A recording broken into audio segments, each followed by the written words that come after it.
जिन्होंने अपने डांस से पूरे हिंदुस्तान को अपना दीवाना बना लिया। ये एक ऐसी अदाकारा है, इनका एक गाना पूरी फिल्म को सुपरहिट बना देता था। गुमनाम, शिकार, ऐलान, कारवां, लहू के दो रंग, शोले, डॉन और बहुत सी सुपरहिट फिल्मों में अपनी एक्टिंग और डांस से सबका दिल जीतने वाली प्लीज वेलकम पद्मश्री हेलन जी।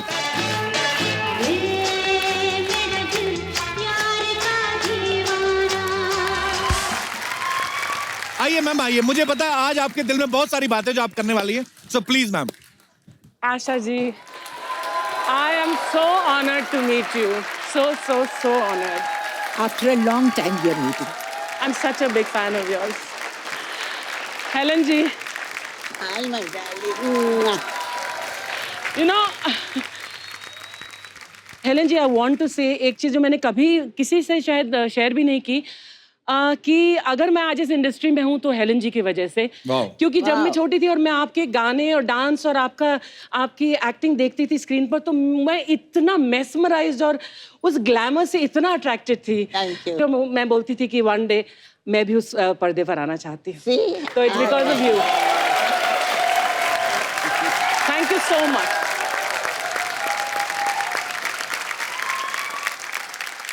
वहीदा जी, पहले आशा जी से हमारी मुलाकात हो चुकी है, हेलन जी से भी मुलाकात हो चुकी है, पहले शो में आ चुकी हैं। उस समय भी हमने आपको याद किया था, लेकिन हमारे प्रोडक्शन हाउस ने ये बोला कि वहीदा जी यहाँ पे है नहीं। पर हमें पता नहीं कि बात सच्ची थी कि नहीं। आपको किसी ने फोन किया था कि नहीं? हम आपको बड़े सालों से वेट कर रहे हैं आपका। I know, एक बार किसी ने बुलाया तो था। अच्छा, मैं माफी चाहती हूँ। नहीं, वहीदा जी, आप वहीदा रहमान है, आपको माफी मांगने की जरूरत नहीं है। मैं तो खाली कंफर्म करना चाहता था कि प्रोडक्शन हाउस सही बोल रहा है ना। 2 प्रोडक्शन हाउस हैं अभी, एक तो आप ही का है जी।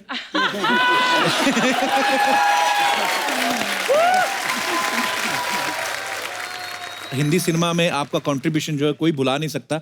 मैम, एक बात जो सबके दिलों में है, सब जानना चाहते हैं कि फिल्मों में ब्रेक कैसे मिला आप लोगों को? मैं बहुत लकी थी। अच्छा जी। और मैं भारतनाट्यम सीखा था मैंने, तो स्टेज पे परफॉर्म करती थी। अच्छा जी। तो उस वक्त सारी रीजनल फिल्में सब चेन्नई में बनती थी। अच्छा जी। तो किसी ने मेरी तस्वीर देखी तो मुझे ऑफर आने लगे घर बैठे।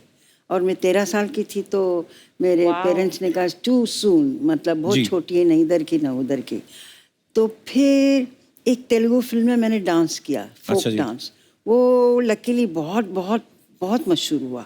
अच्छा जी। तो उसके बाद बस एक तेलुगु फिल्म थी, उसमें लीड रोल किया ऑपोजिट एनटी रामाराव, जो आंध्र प्रदेश के जी सीएम थे। उसके बाद गुरुदत्त जी मिले मुझसे हैदराबाद में। अच्छा जी। तो फिर उन्होंने मुझे बॉम्बे बुलाया। फिर इट्स अ हिस्ट्री। वाह, ग्रेट।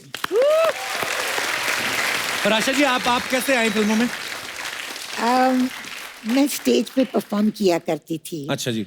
और लेट बिमल रॉय ने मुझे डांस करते हुए देखा। मैं 9-10 साल की थी। अच्छा जी। तो उन्होंने देखा और मुझे बुलाया, फिल्म में काम करोगी? मैंने ऐसे कह दिया हाँ करूँगी। अच्छा जी। तो इस तरह से माँ पिक्चर में मैंने एक छोटा सा रोल किया था। अच्छा जी। उसके बाद तो मैं बड़ी हो गई, स्कूल में जाती थी। तो गूंज उठी शहनाई के लिए विजय भट्ट जी ने मुझे बुलाया। अच्छा जी। और कहा कि तुम्हें हीरोइन बना रहे, राजेंद्र कुमार जी हीरो है।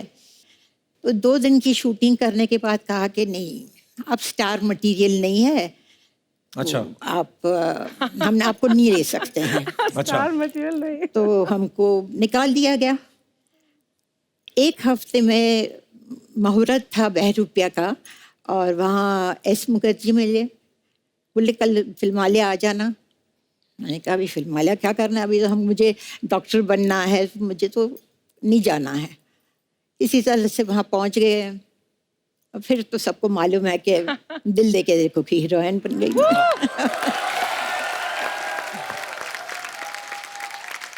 और हेलन जी, आपकी शुरुआत कैसे हुई थी? We were refugees from Burma. Okay. And during the war, we had to walk it for 9 months from Burma to Assam. Oh my God. I was very small. I was about 3-4 years old. Anyway, we came to India. God was great. And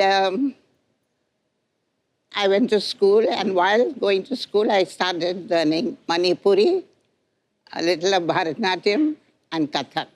Just the fundamentals. Take, in case I was given a chance, I would know the stance of all these dances. उस जमाने में कुकू जी बहुत बड़ी dancer and actress थी. अच्छा जी. And my mother requested her that मैं chorus में कम से कम join करूं क्योंकि we needed the money very badly. We were living in one room. The Mori was in one room.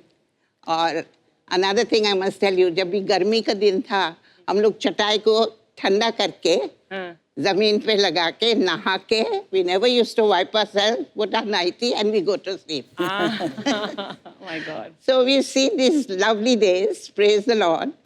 Because of that, I'm here now. Thank you. कितनी अच्छी बात है कि हमारी तीनों जो लेजेंड आर्टिस्ट हैं, तीनों बचपन से ही इतनी टैलेंटेड थी कि 9-10 साल की उम्र में आपको रिकॉग्नाइज किया गया. मतलब कमाल है. आज हमें आपको तीनों को एक साथ देख के बहुत खुशी हो रही है. तो आप तीनों ने ब्लैक एंड व्हाइट फिल्मों में भी काम किया है. उसके बाद कलर फिल्मों का दौर आया. तो उस जमाने में जो पेमेंट होता था वो ब्लैक में होता था कि व्हाइट में होता था? सॉरी, ये बचकाना सवाल पूछने के लिए. दोनों में होता था. दोनों में होता था. अच्छा मैम, जब ब्लैक एंड व्हाइट फिल्मों से कलर का दौर आया, उस समय आपको सबसे, मैं ये सवाल आप तीनों से, सबसे अच्छी चीज आपको क्या लगी जब सिनेमा जो है वो रंगीन हो गया? मुझे बल्कि ठीक नहीं लगा क्योंकि उस अच्छा. वक्त लाइट बहुत ज्यादा इस्तेमाल करते थे. ओके. क्योंकि उनका फिल्म का एमल्शन कुछ कम था, ज्यादा था, something like that, technical thing. तो मुंह सारा जल जाता था. एक आइस बकेट में एक शामो लेदर कहते थे, उसको डाल के रखते थे, फिर मुंह पे लगाते रहते थे बिफोर द टेक. तो मैं कहती थी कहाँ फंस गए हम, इतनी ज्यादा गर्मी थी. और उस वक्त एसी तो थे ही नहीं कहीं भी, ना कमरों में ना स्टूडियो में. तो बुरा हाल होता था. मैं तो कहती कलर में शुरू कर दी पिक्चर, हाय मर गए. अच्छा. और आशा जी, आपको अच्छा लगा जब रंगीन हो गया सिनेमा? पहली फिल्म जो मैंने की वो गेवा कलर की थी. अच्छा जी. हम हिंदुस्तानी. तो वो इतने बड़े बड़ी लाइट्स ले आते थे और वो लगा के, मुझे याद है, मुझे ऐसे खड़े रहना था, कैमरा यहाँ था और वो लाइट यहाँ थी. अच्छा जी. शाम को देखा तो ये पूरा जल गया था. बाप रे. रिफ्लेक्टर्स इतने लगते थे. रिफ्लेक्टर्स ऐसे होते थे कि मेरी आंखें लाल हो जाती थी. और लोग कहते थे हाँ तुम्हारी आंखें लाल कैसे होती है? अरे भैया, शराब वराब पीती हो क्या है? तो अच्छा, इन्होंने कहा लाल आंखें, उस पे एक किस्सा सुनाओ आप चाहें तो मेरी पहली कलर शूटिंग हुई जब 14 का चांद रिलीज हुई तो बहुत हिट हो गई थी. तो उस वक्त एक कलर का सिलसिला शुरू हो गया था. तो गुरुदत्त जी ने सोचा ये जो टाइटल सॉन्ग जो इतना मशहूर हुआ है उसको रीशूट करते हैं कलर में, फिर रिलीज करेंगे. तो वही किया उन्होंने. फिर दोबारा उनको सेंसर करना पड़ा, दिखाना पड़ा. सेंसर बोर्ड ने कहा जी वो एक शॉट वहीदा जी वो मुड़ के देखती, वो काट दीजिए. ऐसे क्यों? मैं ऐसे ही हूँ, बस सिर्फ मुड़ के देखती. तो इन्होंने पूछा क्यों क्या है इसमें खराबी? तो बोले जब वो मुड़ के देखती उनकी आंखें लाल हो गई. तो हाँ साहब लाइट बहुत है तो लाल हो गई. जैसे इन्होंने कहा नहीं, इसमें शी लुक्स वेरी सेंशियस. अच्छा. हाँ. तो फिर गुरुदत्त जी ने कहा साहब ये मियाँ बीवी का सीन है और कुछ नहीं, ना लिपटे ना झिपटे ना हाथ पकड़ा, बेचारी यूं से यूं देखा.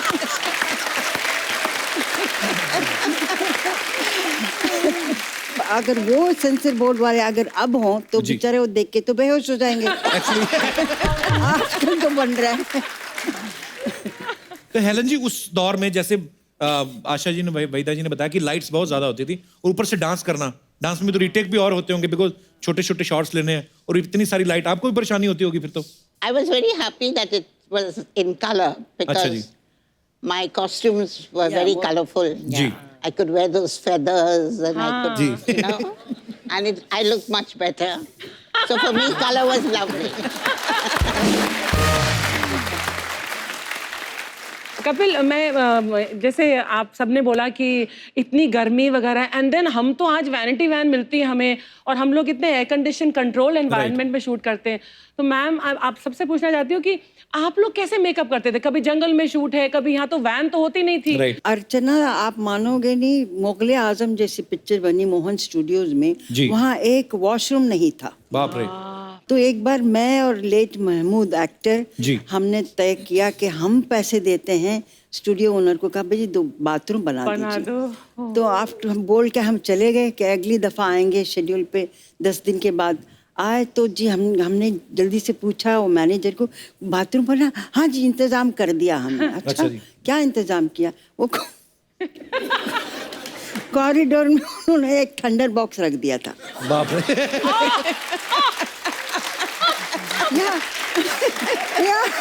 I said, oh my God, it's so terrible. बाप रे, कितना मुश्किल होता होगा उस समय, सारा दिन शूट करना, वॉशरूम ही नहीं है। हमने वॉशरूम पानी नहीं पीना है। छोड़ दिया था। Oh कि स्टूडियो सुबह जाओ, से शाम पानी मत पियो। तक बाथरूम नहीं जाते थे। Oh my God. घर जाके बाथरूम जाते अभी थे। तक माशाल्लाह कितनी अच्छा है। हाँ सीरियसली एक्चुअली आदमी को रोमांटिक सीन करना हो और ऊपर से बाथरूम आया हो तो आदमी कहाँ निकलेंगे एक्सप्रेशन एक्चुअली। सो हेलन जी को डांसिंग क्वीन, पता नहीं बहुत सारे ऐसे टाइटल दिए गए थे, ऐसे नाम दिए गए थे हेलन जी। जैसा कि मैंने पहले कहा कि एक ही गाना कभी कभी हेलन जी का पूरी फिल्म पे भारी पड़ जाता था। तो हेलन जी दूसरी जो हीरोइन होती थी फिल्म में और आप आके एक गाने में वाहवाही लूट लेती थी, तो उनको जेलसी फील नहीं होती थी कि आ गई हेलन जी है, अब ये सारा मेला लूट के ले जाएंगे। By the grace of God, I've been very good with all the heroines in the movie. They loved me, literally they cared for me. There was no jealousy. I worked with Asha ji. Were you jealous of me? No. If I was jealous, I wouldn't be friends with you. अच्छा आशा जी, आपकी जब आपकी film में silver jubilee होती थी, gold, आपको jubilee girl भी नाम दिया गया था आपके फैंस के द्वारा, तो जब सिल्वर जुबली होती थी फिल्में, गोल्डन जुबली होती थी, उसके बाद आपने फिल्मों की क्वांटिटी बढ़ाई थी या पेमेंट ही बढ़ाई थी सिर्फ? क्वांटिटी तो बढ़ा नहीं सकते थे क्योंकि हम लोग 9:30 to 6:30 की शिफ्ट करते थे जी। और फिर 7 बजे मैं पहुंच जाती थी स्टेज पे। मेरे बैलेज होते थे तो फिर डांस करना शुरू कर देती थी। 3.5 घंटे का बैले होता था, वो ख़त्म करके फिर घर जाती थी। तो क्वांटम तो बढ़ा नहीं सकती थी, हाँ पैसे तो बढ़ा सकती थी।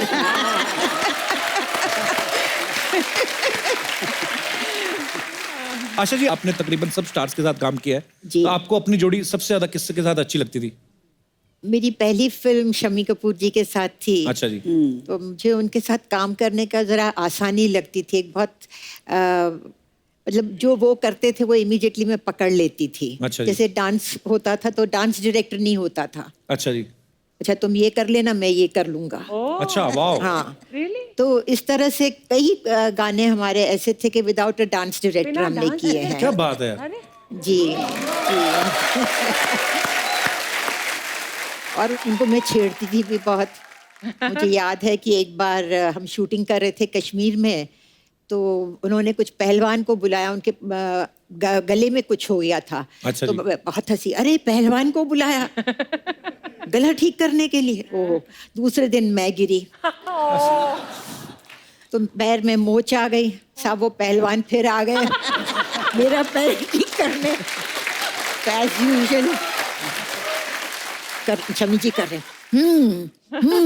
आया ना, मैंने कहा जी आ गया।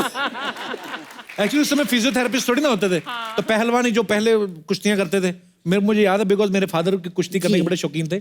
तो जब उनको कभी ऐसे हो जाता था तो पहलवान के पास जाते थे, और पहलवान भी पता नहीं कोई एमआरआई कोई एक्सरे नहीं करते थे, खुद ही देख के ऐसे कड़क पटाखे की आवाज आती थी, या तो आदमी ठीक हो जाता था या बेड़ा गर्क।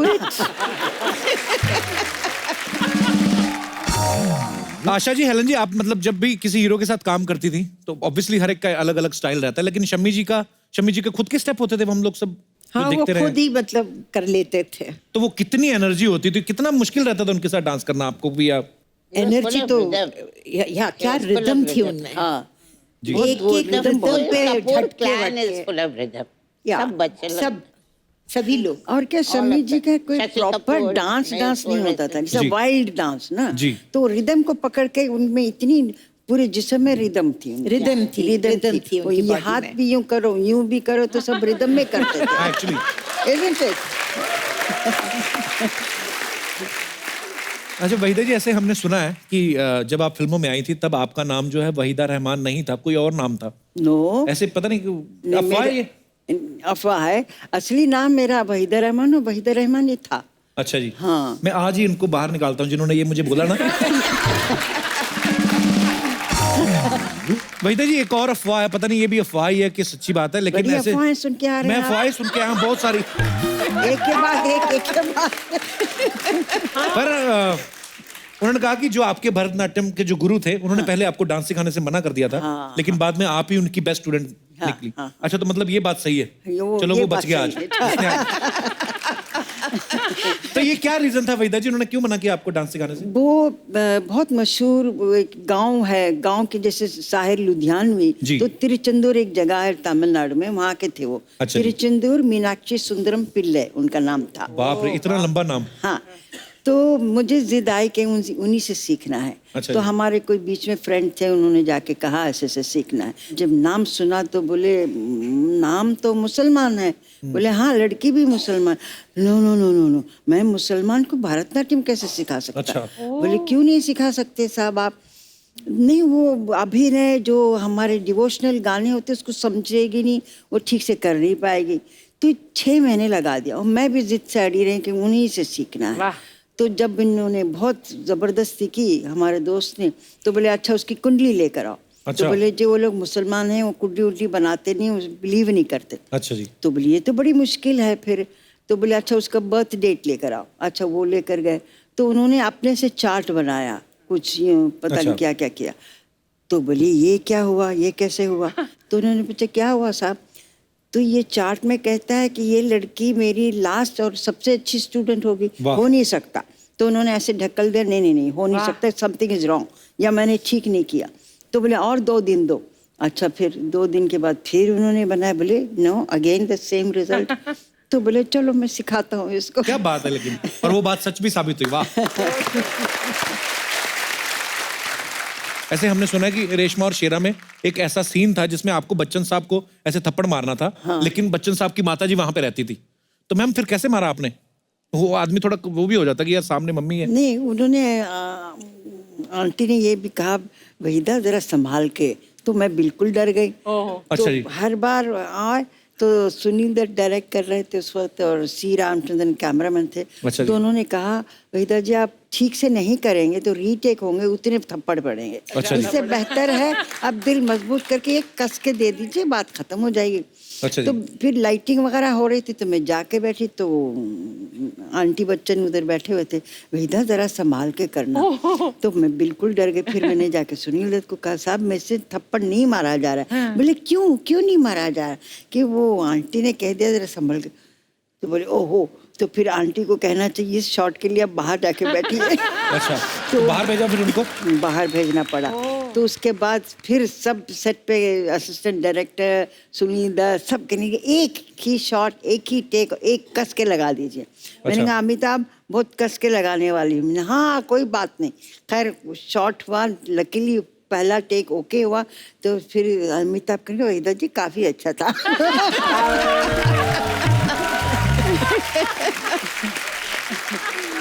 मैम उस समय जब आपके कोई क्रेजी फैन आता था तो आप कैसे हैंडल करती थी आशा?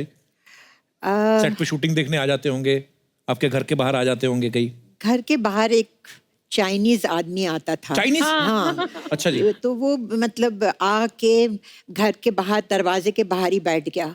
अच्छा जी। तो बोले मैं यहाँ से जाऊंगा नहीं, मैं आशा पारेख से शादी कर कर ही जाऊंगा। अच्छा। मैंने पढ़ा था ये। इट वॉज, अब मैं वो हटे ही नहीं। फिर वहाँ उसने अपना गद्दा लगा दिया, वहाँ रहने लगा, कुछ मछलियाँ जला के खाता था, पता नहीं क्या करता था। और लोग उसको कहे यहाँ से हटो, तो वो छुरी निकाल कर दिखाए कि मैं हटूंगा नहीं। अब जब उसने छुरी वुरी निकालने की बात की तो अब मुझे डर लगने लगा। मैं रात को लेट शूटिंग करके आऊँ तो मैं अपने नीचे कार के नीचे मतलब छिप कर रहूँ और छिप कर देखूँ कि वो है कि नहीं, बैठा हुआ है तो फिर छिप जाऊँ। फिर मैंने कहा ये तो बहुत हो रहा है। 1 महीना ये चलता रहा। तो फिर मैंने जो है पुलिस कमिश्नर को फोन किया। अच्छा जी। वो कहा कि भैया इसको पकड़ के ले जाओ। उसको पकड़ कर ले गए जेल में। वहां से उसने मुझे पोस्ट कार्ड लिखा। अच्छा। माय गॉड, मुझे ये लोग ले गए हैं, प्लीज मुझे बाहर निकालो। बेल भी आप ही कराओ। मैंने कहा अंदर तो मैंने डाला है तुमको। मैंने कहा अंदर तो मैंने तुमको डाला है, मैं तुमको आके बाहर निकालूं, मैं पागल हूँ क्या? फिर पता नहीं कहाँ चला गया, मुझे नहीं मालूम। You are looking out for him now? No बाबा। हेलन जी आपके साथ कभी नहीं हुआ ऐसा? हुआ होगा जरूर। एक बहुत अच्छी फैन थी, अच्छी फैन। अच्छा जी। थी ओहो। आशा भोसले। अच्छा, वाह। एक दिन आशा जी ने मुझे उनके शो पे बुलाया, आई वाज अ गेस्ट। अच्छा जी। तो बातें बातें में उन्होंने कहा कि हेलन जी वहाँ बैठी है, then I went out and I did that. Helen ji, Asha ji मुझे बोल रहे, हेलन जी अगर मैं मर्द होता है तो मैं आपसे शादी करती। वहीदा जी, आपको भी तो कभी ऐसा कोई ना कोई क्रेजी फैन मिला ही होगा, कभी जिन्होंने तंग ही कर दिया आपको? हाँ, देखिए हमारे ज़माने में जब जवानी में सभी होते हैं, सबके फैंस होते हैं। एक हर रोज़ कुछ 12-15 सफ़े का एक लेटर आता था। अच्छा जी। उसमें वो लिखते थे कि मैं आर्किटेक्ट हूँ। मैं सोचो अभी ये आर्किटेक्ट हैं तो इनकी इतनी फुर्सत कहाँ मिलती है, वो हैंड रिटन। ये नहीं कि टाइप हो, या उस वक्त मोबाइल नहीं था, कंप्यूटर नहीं था, हैंड रिटन लेटर। फिर कहते थे एक दिन याद रखिए आप, ताजमहल क्या मैं अच्छा। उससे बढ़ के बनाऊंगा, क्योंकि मैं आर्किटेक्ट। अच्छा मैम, आजकल बहुत सारे ऐसे प्लेटफॉर्म्स हैं, सोशल मीडिया है, मतलब आप अपने फैंस के साथ सीधा कनेक्ट कर सकते हैं। आप उनको अगर कुछ, आप कोई नई फिल्म कर रहे हैं उनको बता सकते हैं, सीधा उनके साथ चैट सेशन करते हैं। आजकल के जो भी स्टार्स हैं, उस समय में तो ऐसा सोशल मीडिया तो होता नहीं था। सो बहुत सारे सवाल हैं जो हमारे दर्शकों के मन में, वो मैं आपसे पूछना चाहता हूँ। आप तीनों उनके जवाब दे सकते हैं। आपके टाइम पे जो फिल्में बनती थी उनमें सबसे ज्यादा स्टाइलिश हीरो कौन था? आप तीनों जवाब दे सकती हैं। स्टाइलिश हीरो जी। मेरे कैटेगरी में जो देवानंद थे, अच्छा जी, फिर देव साहब। शम्मी कपूर थे। शम्मी कपूर साहब, वाह क्या बात है। आशा जी आप? मुझे लगता है फिरोज खान। फिरोज साहब, जी जी जी, फिरोज वाह। खान। हेलन जी, आप तो खुद इतने स्टाइलिश नहीं, लेकिन आपको कौन स्टाइलिश हीरो लगता था? देवानंद। देव साहब, वाह। उस समय शूटिंग पे सबसे ज्यादा लेट कौन आता था? राज कपूर। राज कपूर साहब। सब आप सब सहमत हैं आशा जी? आप सब ये बड़ा टेढ़ा सवाल है। हंसने वाला मगर आते सवाल थे है। लेट। मैंने 2 पिक्चरें की उनके साथ। अगर 9:30 से 6:30 तक की शिफ्ट होती थी जी। तो वो 2 बजे आते थे। अच्छा जी। तो फिर आधी शिफ्ट चली गई, फिर लंच खा के फिर आराम करके उठ के अच्छा। तो फिर मैंने प्रोड्यूसर को कहा आप 2 से 10 की शिफ्ट की रखिए। अच्छा जी। दोपहर के 2 से रात के 10 से। बोले हाँ अच्छा आइडिया है, चलो वो कर दें। तो वो 2 से 10 बजे की शिफ्ट रखते थे, तो वो 6 बजे आते थे। फिर एक दिन उन्होंने, मैं कहती थी क्या राज जी मैं बैठ बैठ के थक जाती हूँ। नहीं सॉरी। एक दिन मिल्क कॉलोनी में शूटिंग थी, तो मेरे प्रोड्यूसर ने कहा वहीदा जी आप घर से मत निकलिए जब तक मैं फ़ोन नहीं करूँ। अच्छा। आई फील गिल्टी, आप बैठी रहती हैं वहाँ, क्या करें। मैंने कहा अच्छी बात है। तो फिर फ्रैंटिकली फ़ोन आया, उस वक्त मोबाइल नहीं था, कुछ नहीं। निकलिए जल्दी निकलिए। मैंने कहा क्या हुआ? बड़ी सुबह 7 बजे राज जी आउटडोर में बैठे हुए हैं। मैंने कहा राज जी 10 बजे। बोले मैं बदनाम हूँ कि मैं लेट आता हूँ, मैं बैठा हूँ, आप अभी आई हैं, अभी आपको मेकअप करना है, बाल बनाने कितनी देर लगेगी, मैं कितनी देर बैठा रहूँगा। मैंने कहा मुझे जिंदगी भर बिठाते थे, अभी आप बैठे रहिए। ऐसे कौन से एक्टर थे जो दूसरों के डायलॉग चेंज करवा देते थे? ऐसा कोई था? मैंने एक पिक्चर में काम किया था जिसमें कृष्णा करके कोई विलन था। अच्छा जी। तो वो क्या होता था, 7 to 2, 2 to 10 की शिफ्ट होती थी। तो मैं 2 to 10 की शिफ्ट में उसकी शूटिंग करने जाती थी। अब वो 6 बजे तो वो सारे डायलॉग उल्टे बोले। अच्छा। हाँ, वो बोले कि जैसे ये था कि शल्लो तुम कीचड़ में खिला हुआ कमल हो, तो वो बोलेगा शल्लो तुम कमल में खिला हुआ कीचड़ हो। तो एक दिन ये हुआ, अच्छा बिकॉज मैं बहुत बड़ी स्टार थी, तो पूरे सेट पे सन्नाटा। तो उसने कहा क्या हुआ? अरे भाई तुम क्या बोल रहे हो? तो बोले क्या बोल रहा हूँ? तो बोले तुमने ये डायलॉग बोला है। अच्छा मैंने ऐसा बोला, सॉरी हाँ फिर से करते हैं। फिर वही बात। अच्छा। हर चीज में, मतलब वो सुजीत कुमार के साथ था कि शल्लो के साथ मैं सुहाग रात मनाऊंगा। वो 6:30 बज गए थे, तो कहने लगे कि शल्लो की जगह मैं तुम्हारे साथ सुहाग रात।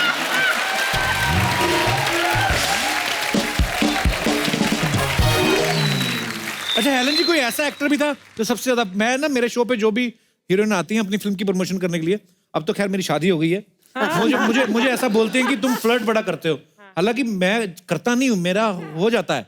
अच्छा, उस समय भी कोई तो हीरो ऐसा होता ही होगा जो बड़ा फ्लर्ट करता होगा। अगर आप चांस देंगे तभी फ्लर्ट करेंगे ना, उनको मालेंगे एक थप्पड़ मिलेंगे तो चले आएंगे।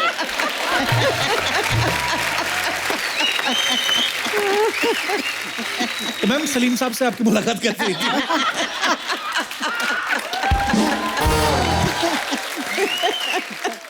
ये सलीम साहब का नेक्स्ट प्रोग्राम होगा तो भी आप पूछ लेना। दोबारा बुला लीजिए दोनों को। दोनों क्यों, तीनों।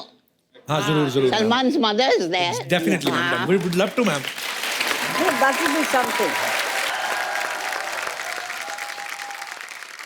मुझे मैम गाने इतने पुराने, आप जितने भी गाने सुन लो, मतलब सबके अभी भी आज भी जुबान पे। मैम आपका जो गाना ना, मैं इजाजत चाहूंगा आप सबसे। शुक्रिया मैम, आपका गाना है चौधरी का चांद, बड़ा खूबसूरत है। ऐसे मैम माफ कीजिएगा, मतलब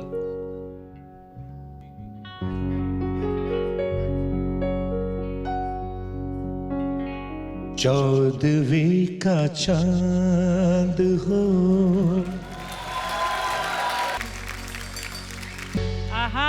ओ हसीना जुल्फों वाली जाने जा, ढूंढती है काफिर आके किसका निशान। आजा आजा मैं हूँ प्यार तेरा, आजा आजा। थैंक यू सो मच हमें इतने खूबसूरत गाने देने के लिए, इतनी खूबसूरत फिल्में देने के लिए। तालियां जोरदार होनी चाहिए एक बार वहीदा जी, आशा जी और हेलन जी के लिए जोरदार तालियां हो जाएं। मैम आपने अपनी फिल्मों से करोड़ों लोगों को एंटरटेन किया, इतने सालों तक एंटरटेन किया है। सो हमारे साथी कलाकारों की तरफ से एक छोटा सा ट्रिब्यूट है जो आप तीनों के लिए, मैं चाहता हूं कि आप सामने आके उनको देखें। आइए प्लीज मैम, जोरदार तालियां हो जाएं।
एक बार जोरदार तालियां हो जाए हमारे सारे कलाकारों के लिए। मैं इनके बारे में बता दूं, हमारी सपना जो है हेलन जी का पार्ट अदा कर रही थी। इतनी बड़ी हेलन जी हमने कभी नहीं एक्सपेक्ट किया था, पर super mind blowing. Thank you so much, thank you thank you. आइए वहीदा जी, आशा जी, हेलन जी, प्लीज आप मंच पे आ जाइए।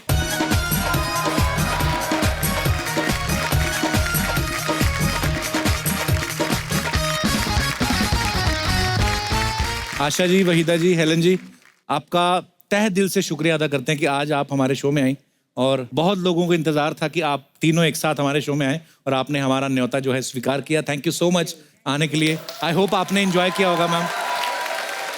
Thank you ma'am, thank you so much. Thank you, Kapil. We enjoyed ourselves. Thank you so much for coming ma'am. And God bless you with all the shows to come. Thank you ma'am, thank you. So आप सब लोग यूं ही हंसते रहें, मुस्कुराते रहें, अपने आसपास सफाई रखें और देखते रहिए the Kapil Sharma show. Good night, शब्बा खैर।